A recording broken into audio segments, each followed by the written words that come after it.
สบายดีท่านผู้ชมที่เคารพทุกท่านอุปสรรคสำคัญในการเหตุสงครามของสหรัฐอเมริกากับอิหร่านในครั้งนี้สังเกตแล้วก็มีหลายสมควรท่านผู้ชมโดยเฉพาะในระยะหลังๆมานี้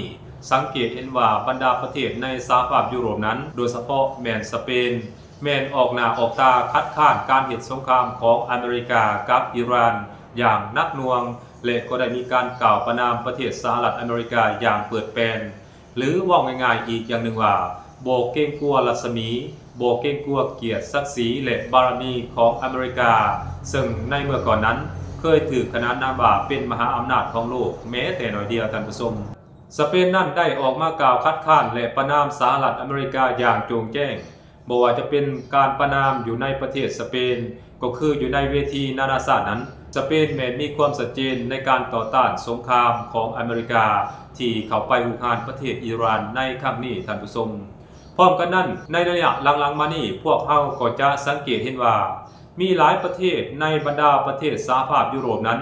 ต่างก็เลี่ยงหน้ากันออกมาคัดค้านออกมาห้ามและบ่ให้อเมริกานั้นใช้ฐานทัพของประเทศตนเองเพื่อเป็นฐานปฏิบัติการโจมตีประเทศอิหร่าน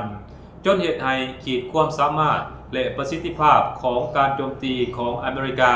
ที่จะไปโจมตีประเทศอิหร่านนั้นลดหน่อยถอยลงเป็นเงาตามตัวเช่นเดียวกันเพราะอย่าลืมว่าในเมื่อก่อนความสำเร็จของสหรัฐอเมริกาที่ประสบความสำเร็จในการไปโจมตีประเทศต่างๆในขอบเขตทั่วโลกโดยเฉพาะแม้อยู่ในภูมิภาคตะวันออกกลางนั้นบ่ว่าจะเป็นอิรักลิเบียซีเรียและประเทศอื่นๆในภูมิภาคนี้ต่างก็ได้รับการสนับสนุนและได้รับการอนุญาตให้ใช้ฐานทัพอยู่ในบรรดาประเทศสหภาพยุโรปทั้งนั้นเพราะฉะนั้นจึงเฮ็ดให้ขีดความสามารถและประสิทธิภาพการโจมตีของอเมริกานั้นมีขีดความสามารถสูงขึ้นและประสบความสำเร็จหลายขึ้นท่านผู้ชมแต่การเหตุสงครามของอเมริกากับอิหร่านในครั้งนี้นั้นมันแตกต่างกันอย่างสิ้นเชิงท่านผู้ชมบรรดาประเทศในสหภาพยุโรปหลายประเทศบ่ว่าจะเป็นฝรั่งอังกฤษเยอรมันและประเทศสเปนหรือประเทศอื่นๆหลายสมควรท่านผู้ชมในสหภาพยุโรปเวลานี้ต่างก็ปฏิเสธที่จะให้อเมริกานั้นใช้ฐานทัพของประเทศตนเองเพื่อเป็นฐานไปโจมตีประเทศอิหร่านเมื่อบรรดาประเทศเหล่านี้บ่อนุญาตให้ใช้ฐานทัพของประเทศเขาโจมตีประเทศอิหร่านได้นั้นเหตุให้ขีดความสามารถหรือว่าประสิทธิภาพการโจมตีของสหรัฐอเมริกานั้นบ่เป็นไปตามที่ตั้งเอาไว้หรือว่าง่ายๆว่าเหตุให้ประสิทธิภาพในการโจมตีประเทศอิหร่านของอเมริกานั้นลดลงเป็นเงาตามตัวเช่นเดียวกันท่านผู้ชมอย่าลืมว่าการที่เครื่องบินสู้รบของสหรัฐอเมริกาจะสามารถเข้าไปปฏิบัติการหรือว่าโจมตีประเทศอิหร่านได้นั้นต้องมีเครื่องบินประเภทอื่นๆให้การสนับสนุนบ่ว่าจะเป็นเครื่องบินเติมน้ำมันหรือเครื่องบินเตือนภัยทางอากาศก็จะต้องได้รับการสนับสนุนเป็นอย่างดีเพราะจะเป็นการชี้เป้าให้เครื่องบินสู้รบเหล่านี้สามารถโจมตีได้อย่างแม่นยำแต่เครื่องบินเหล่านี้ต้องใช้ฐานทัพจากบรรดาประเทศสหภาพยุโรปเหล่านี้เพราะฉะนั้นเมื่อบ่ได้รับอนุญาตจึงเหตุให้การปฏิบัติการของสหรัฐอเมริกาในเวลานี้นั้นจึงลดหน่อยถอยลงเป็นเงาตามตัวเช่นเดียวกันเหตุให้ต้นทุนการเหตุสงครามของอเมริกากับอิหร่านนั้นสูงขึ้นเป็นเงาตามตัวเช่นเดียวกันท่านผู้ชมอันนั้นคือจุดอ่อนหนึ่งที่สหรัฐอเมริกานั้นยังบ่ทันสามารถผลิตซื้อแบบเบ็ดเสร็จเด็ดขาดต่อประเทศอิหร่านได้ท่านผู้ชมหลายท่านคงจะสงสัยว่าเป็นหยังบรรดาประเทศในสหภาพยุโรปเหล่านี้บ่อนุญาตให้สหรัฐอเมริกานั้นใช้น่านฟ้าแผ่นดินตนเองหรือว่าฐานทัพต่างๆของตนเองนั้นให้อเมริกาไปปฏิบัติการหรือว่าโจมตีประเทศอิหร่านได้เหตุผลก็สืบเนื่องมาจากว่าอิหร่านนั้นเคยได้ออกมาประกาศเตือนบรรดาประเทศต่างๆว่าถ้าหากว่าประเทศใดอนุญาตให้สหรัฐอเมริกานั้นใช้เป็นฐานปฏิบัติการโจมตีประเทศอิหร่านเมื่อนั้นประเทศเหล่านั้นก็จะกลายเป็นเป้าหมายที่ถูกอิหร่านโจมตีแบบชอบธรรมตามกฎหมายระหว่างประเทศทันทีเพราะอิหร่านให้เหตุผลว่าบรรดาประเทศเหล่านี้ได้อำนวยความสะดวกและให้การสนับสนุนอเมริกาเหตุสงครามกับอิหร่านแบบทางอ้อมเพราะฉะนั้นถ้าว่าบรรดาประเทศเหล่านี้อนุญาตให้ประเทศสหรัฐอเมริกานั้นใช้ฐานทัพของตนเองเพื่อเป็นจุดเคลื่อนทัพหรือว่าเคลื่อนไหวในการโจมตีประเทศอิหร่านเมื่อใดเมื่อนั้นพวกเขาก็อาจจะถูกอิหร่านสวนกลับให้เสียหายอย่างหนักหน่วงจนเหตุให้ระบบเศรษฐกิจหรือว่าประชาชนของพวกเขานั้น ได้รับความเดือดร้อนอย่างแน่นอนท่านผู้ชมเพราะฉะนั้นพวกเขาจึงบ่ต้องการให้เหตุการณ์เหล่านี้เกิดขึ้นกับประเทศของพวกเขาด้านหนึ่งบรรดาประเทศเหล่านี้ก็ยังได้อาศัยน้ำมันหรือว่าพลังงานจากบรรดาประเทศในประเทศตะวันออกกลางเป็นหลักๆโดยเฉพาะแม้นบรรดาประเทศในตะวันออกกลางก่อนที่จะสามารถส่งพลังงานไปให้บรรดาประเทศในสหภาพยุโรปได้นั้นต้องผ่าน2แคบฮาร์มูดหรือว่าต้องลำเลียงผ่าน2แคบฮาร์มูดจึงสามารถขนส่งลำเลียงไปให้ยังประเทศเหล่านี้ได้ถ้าว่าพวกเขาอนุญาตให้สหรัฐอเมริกาใส่ฐานทัพของตนเองโจมตีอิหร่านนั้น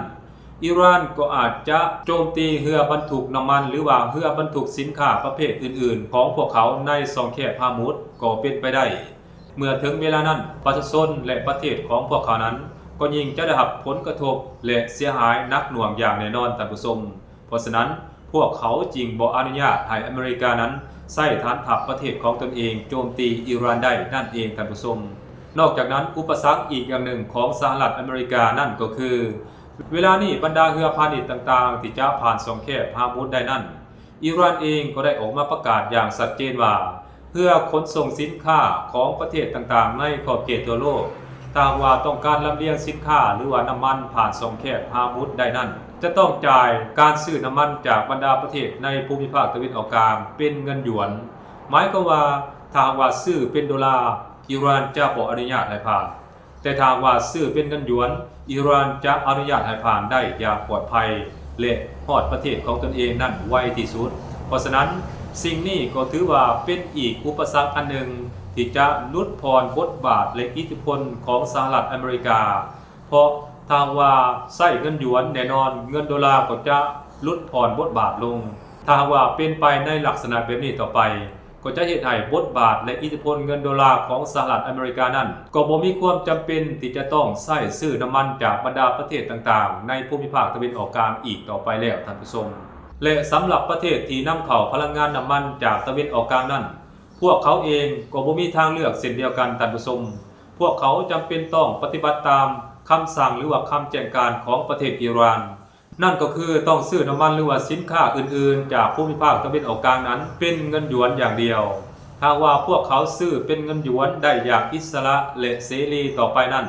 มันก็หมายความว่าต่อไปนี้บรรดาประเทศเหล่านี้ก็บ่จำเป็นต้องถือครองเงินดอลลาร์อีกต่อไปท่านผู้ชมสิ่งดังกล่าวนี้มันเป็นสัญญาณบ่งบอกว่าบทบาทและอิทธิพลของสหรัฐอเมริกาที่จะไปข่มขู่และบีบบังคับประเทศต่างๆให้ใช้เงินดอลลาร์นั้นมันก็จะลดหน่อยถอยลงเช่นเดียวกันท่านผู้ชมเพราะต่อไปนี้ประเทศต่างๆนั้นบ่มีความจำเป็นจะต้องเก็บเงินดอลลาร์ไว้เพื่อซื้อพลังงานจากประเทศในตะวันออกกลางอีกต่อไปแล้วท่านผู้ชม